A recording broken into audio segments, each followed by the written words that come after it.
তোমরা কেমন আছো? আশা করি ভালো আছো। আমরা ভালো নেই। আমার শাশুড়ি মা বিগত 10 দিন হলো আজকে 10 দিনের কাজ। তো দেখো মারা গেছেন, পরলোক গমন করেছেন। সবাই ওনার আত্মার শান্তি কামনা করো। যাই হোক, দেখো আজকে আমাদের দর্শকর্মা। তো আজকে আমরা 10 দিনের মাথায় এসে ঘাটে চলে এসেছি কাজ করার জন্য। তো দেখো এখানে ফার্স্টে কুসু স্নান করে ওই যে মাটির হাঁড়িটা দেখতে পাচ্ছ, মাটির হাঁড়ি করে জল নিয়ে এসে কাজে বসবে। তো চলো দেখতে থাকো কি কি করে, স্টেপ বাই স্টেপ তোমাদের সাথে শেয়ার করব। অনেক দিন তোমাদের সাথে ভিডিও শেয়ার করা হয়নি, আসলে এইসবের মাঝখানে ভিডিও করার কথাই ভুলে গিয়েছি। তো আজকে ভাবলাম ছোট্ট করে একটা ক্লিপ তোমাদের সাথে শেয়ার করে নিই।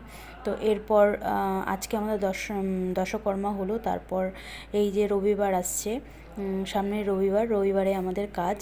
31 তারিখে আমাদের কামান, 1 তারিখে আমাদের শ্রাদ্ধ, 2 তারিখ যেহেতু মঙ্গলবার পড়েছে তাই কোনো কাজ হবে না।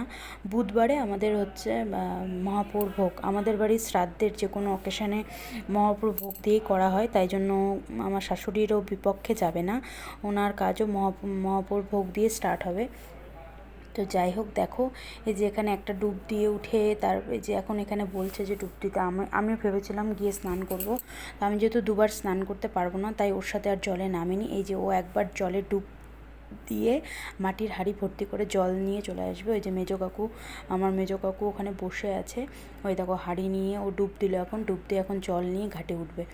তারপরে কি কি কাজ হয় তো সেটাও তোমাদের সাথে শেয়ার করব। তো চলো দেখতে থাকো ভিডিওটা, স্কিপ করো না। যারা আমার চ্যানেলে নতুন, যারা আমার এই ভয়েসটা আজকে ফার্স্ট শুনেছো, তারা প্লিজ চ্যানেলটি সাবস্ক্রাইব করে দিও এবং পাশে থাকা বেল আইকনটি প্রেস করে অল করে রাখো, যাতে আমার ভিডিও নোটিফিকেশান সবার আগে তোমরা শেয়ার করো, মানে তোমরা পেয়ে যাও। এই দেখো কুসু উঠে গেছে, এখন ও আসবে স্নান করে উঠে। এই যে নদী থেকে, এটা কিন্তু আমাদের বন্ধ শ্মশান। রায়গঞ্জে যারা আছো তারা সবাই চেনো বন্ধ শ্মশান। এই দেখো এই যে এবারে যে আমাদের ঠাকুরমশাই এখানে বসে বসে আছে। এখানে কিন্তু এখন এটা পায়েস রান্না হবে। এই যে জল দিয়ে চালটাকে ভালো করে ধুয়ে এবার পায়েসটা রান্না হবে। এই দেখো এখানে কিন্তু 3টা ইট পেতে কারি না, এটা পাটকাঠি বলে, পাটকাঠি দিয়ে এবার হচ্ছে দুধ দিয়ে চাল দিয়ে ভাত, মানে পায়েসটা রান্না হবে, ঠিক আছে।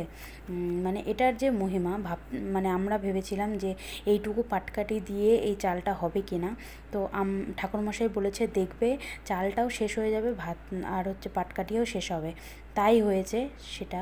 দেখো এবার পায়েসটাকে নিয়ে এসে এই যে এখানে এই যে আগের থেকে ঠাকুরমশাই সব কিছু রেডি করে রেখেছিল, ওর মধ্যে কুসু ঢেলে দিল।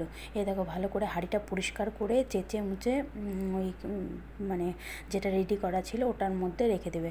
এবার তারপরে সবার উদ্দেশ্যে বাড়ির যারা যারা মারা গেছে বড়দের মানে যেসব আমাদের বাড়িতে যারা যারা মারা গেছে তাদেরকে কুসু এক এক করে এই পিণ্ডিটাকে, এটা হচ্ছে 10 দিনের পিণ্ডি বলে, এই পিণ্ডিটাকে কুসু দেবে।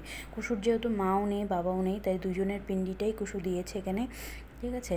তো যাই হোক, দেখো এবার হচ্ছে এই যে एते गन्धपुष्पे श्री श्री श्री श्री राधिकावै नमः नमो नमः नमो एते गन्धपुष्पे श्री श्री इंदा देव्यै नमः नमो नमः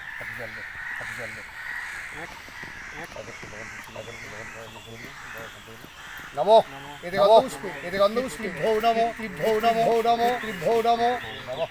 नमः। যাই হোক বন্ধুরা, এরপর অনেক কিছুই কাজ হয়েছে, সেগুলো আমি ভিডিও করতে পারিনি, সেরকম মানসিকতায় আমি ছিলাম না। যাই হোক, তোমরা সবাই এনাদের মানে এনাদের আত্মার শান্তি কামনা করো। ইনি আমার শ্বশুরমশাই এবং শাশুড়ি মা।